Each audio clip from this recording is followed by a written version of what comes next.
Have you seen a bee orchid which has flowers that look like the females of a particular species of bee? Bee orchids mimic the shape and scent of bees in order to attract male bees into mating, and in turn they get covered in pollen. When the bee flies off and lands on another orchid, it deposits the pollen, allowing the flowers to reproduce. Clever as this seems, the bee orchid is unaware.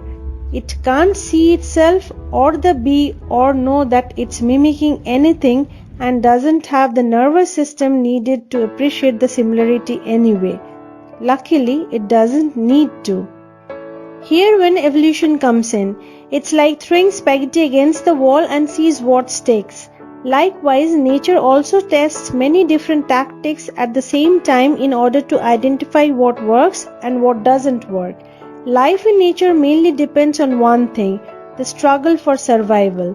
Over the course of millions and millions of years, nature has found solution to the problem of survival.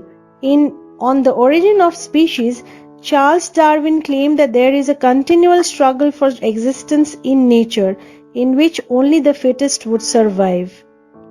The ancestor of the bee orchid probably relied on nectar to lure bees just like other flowers. But then a random mutation happened, and one strain happened to look slightly more like bees, which attracted the bees than the other flowers. Over time, the flowers that looked most like female bees attracted more pollinators, even when they didn't bother producing much nectar. The more bee-like the flower, the more often bees would come to it. So the more successful the plant is at reproducing.